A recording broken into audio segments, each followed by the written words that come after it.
senador Jean Paul Prats.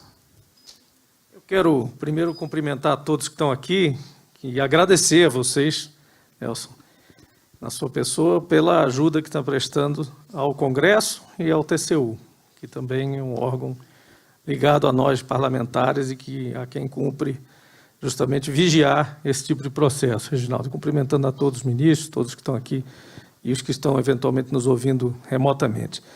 E queria fazer uma fala aqui muito rápida, mas genérica, sobre esse processo, complementando o que você acabou de dizer, Reginaldo. Esse processo, nós não queremos que aconteça, nós, quando eu digo nós, é o Brasil, e todos nós estamos aqui, independente do grau de esquerdismo, direitismo, liberalismo, o que for, mas nós não queremos que aconteça um processo em que o fim justifica os meios. Alguém setou um objetivo que tem que vender o controle da Eletrobras e agora, para fazer isso, tem que sair ajeitando as situações, como parece ser o caso. Parece ser o caso. Esse governo não preparou esse processo devidamente, está claro. Várias questões ficaram em aberto, várias arestas a aparar e não estão sendo aparadas devidamente, claramente não estão sendo. Nós vamos herdar, no ano que vem e dali para frente, problemas gigantescos em função desse mero objetivo pueril de dizer a Eletrobras precisa ser vendido o controle para poder investir. Balela!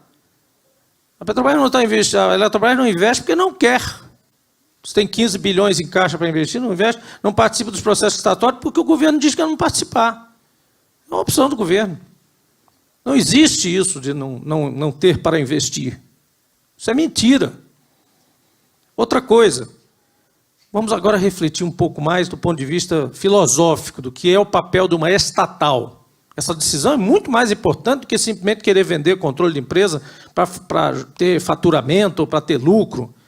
Qual é o papel, qual é o modelo que nós adotamos lá atrás, e que nós somos, eu acredito, felizes por isso, apesar dos percalços, apesar dos pontos negativos que sempre há em um modelo ou outro, mas de todos os países do mundo, nós escolhemos, entre alguns outros, o modelo de ter duas estatais importantes, o setor elétrico e o setor de petróleo. Como se fossem colheres do tacho, né? Como se fosse um tacho cheio de cozidos ali, que você tivesse uma colher para mexer esse mercado para um lado, para outro, para dirigir, para abrir caminhos, para inaugurar desafios que o setor privado sozinho não faria. E estamos de novo diante, na humanidade, de desafios como esse, diante da transição energética, por exemplo. Nós vamos ter que entrar mais uma vez, como a Petrobras fez no offshore de petróleo, entrar no offshore de eólica, por exemplo, entrar na transição energética para a eletromobilidade. Tudo isso são objetivos que o setor elétrico privado, sozinho, uma empresa ou duas, juntas, não vão fazer, não vão abrir esses caminhos. Nós vamos ficar com a consequência, a nossa pena para isso, será ficar atrasado em relação a outras nações. Então, a questão de ter ainda um controle estatal de uma empresa como a Eletrobras vai muito além dessa questão de se tem capacidade de investimento, se deu lucro no ano passado, se não deu, se há 2 anos deu lucro, antes não deu, teve o prejuízo aqui ou acolá. Estatal, eu vou dizer uma coisa que parece meio absurda, mas a gente qualifica a frase. Estatal não é feita para dar lucro. Estatal é feita para atender um objetivo que o país precisa e para ajudar até o mercado a funcionar em novos horizontes, abrir caminhos, investir. Eu sempre dou o exemplo do Gasbol, Reginaldo. O gasoduto Brasil-Bolívia, eu participei lá na década de 90. Ninguém ia investir no gasoduto Brasil-Bolívia se não fosse a Petrobras. Na época se contestava as reservas da Bolívia e se contestava o mercado consumidor de São Paulo. Lembra, Nelson? Você participou disso também, a gente estudando isso com o grupo muito qualificado à época do governo Fernando Henrique. Não estou falando do governo Lula, não. Não está aqui falando só um parlamentar do PT. Eu participei disso, planejamento energético, Fernando Henrique. Se a Petrobras não existisse e não fosse a Petrobras, não tinha Gasbol. O Gasbol só foi se provar viável e útil para a economia brasileira, como de fato hoje é imprescindível, inclusive alguns preconizam até a sua duplicação, em termos de capacidade, de 30 milhões de metros cúbicos para 60, porque foi a Petrobras que avançou. Outro exemplo, na década de 80 nós vivemos o pico negativo do preço do petróleo. Quem foi a única empresa do mundo, para não dizer a única, foram duas estatais, que avançaram no offshore em águas profundas em plena década de 80, 86, pico negativo do petróleo. Petrobras e, na época, a Statoil, a empresa estatal norueguesa, que hoje, para mim, é a referência de uma empresa estatal de transição energética para o mundo. Hoje é a maior empresa de energia e transição energética, juntou. Ela hoje pega dinheiro do petróleo e investe em energia renovável. E agora, nesse pico, por exemplo, fez isso. Abandonar isso, senhores ministros, é perigosíssimo. A meu ver, é o seguinte, para tudo, espera um pouco, ajeita esse processo e faz isso depois da eleição, olhando os programas de governo e o que cada candidato vai propor em relação a isso e à política energética em geral. Esse é o meu ponto. O fim não justifica os meios. Certamente, no segundo painel, vai ter muita gente aqui falando das maravilhas de abrir esse controle para a captação de dinheiro, etc. Volto a dizer, o objetivo principal dessas estatais não deve ser o lucro acima de tudo, deve ser atender o Brasil. Hoje, nós vamos viver agora os desafios de pensar quem vai abastecer o Acre, Roraima, de energia, de combustível. Será que abastecer o Acre, lá, Madre Deus, a base lá de Madre Deus de combustível, ou a eletricidade que chega lá, será que dá lucro? Dá, gente, não dá. Então, nós optamos por esse sistema, e para desfazer esse sistema, que tem mais de 60 anos, no caso do petróleo, 40 no caso do setor elétrico, não dá para fazer desse jeito.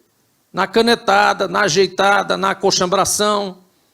Me desculpe, mas é isso que o governo está nos propondo analisar. E nos fazendo aqui nos debruçar com as nossas mentes de boa índole, com boa fé. Mas eu queria alertar para que a gente não perca esse norte. O que nós estamos discutindo é um objetivo em si mesmo. Meteram na cabeça, tem que vender o controle. Por que razão? Para capitalizar a empresa que não tem capacidade de investimento. E o resto virou o resto. A questão nuclear virou um detalhe. A questão de Itaipu com outro país que está lá e a gente está valuando, fazendo valuation do lado brasileiro sem consultar o lado paraguaio. Tudo isso virou um detalhe. Pelo amor de Deus, isso é o rabo abanando o cachorro. Então era esse o alerta que eu queria fazer, com todo o respeito, inclusive com respeito às posições divergentes. Eu acho que tem gente que, não tem que ter estatal. Tudo bem, vamos discutir isso. Já que veio até hoje, não conseguiu fazer isso em 2018, 2017, o que for, agora, na véspera da eleição, eu digo a vocês, se tiver do outro lado e o outro lado ganhar a eleição, os primeiros meses a gente desfaz isso tudo. E desfaz fácil. Agora, para que fazer? Para que traumatizar o processo todo? Para que criar um dente dentro dessa curva espetacular, mesmo com trancos e barrancos, de duas estatais bem-sucedidas? Alguém vai dizer aqui que Petrobras e Eletrobras não são estatais bem-sucedidas? Não cumpriram a sua missão de abastecer o país, de capilarizar o abastecimento, de bancar um luz para todos, de bancar outras políticas que nós vamos ter que ter na transformação, como eu disse, do meio da eletromobilidade, das novas fontes de energia. Tudo isso o Brasil viveu puxado, não empurrado, puxado pelas duas estatais. Vamos abrir mão disso por conta de um detalhe, de que alguém quer vender lá uma corretora tal, a outra não sei o quê, que estão especulando em cima disso. Vai especular em cima de outra coisa. Está cheio de gente criativa aí com startup aí para girar o mercado de ações. Essas duas empresas são apetitosas, devem ser apetitosas para investidores conservadores. Conservador, aquele investidor que quer ser sócio do Estado brasileiro, quer ser sócio de uma estrutura hegemônica, que abre caminhos, que investe em ciência e tecnologia, que quebra paradigmas. É para isso que servem essas estatais. E nisso elas podem ter lucro, sim. Aí sim, é admitido que sim. Porque elas vão ter o edge, o cutting edge da coisa, né? A precedência, o pioneirismo. E isso dá lucro. Obrigado, pessoal. Obrigado, senador Jean Paul. Está vendo como é, ministro Jorge, como é difícil a vida de ministro do TCU para decidir tudo isso, né?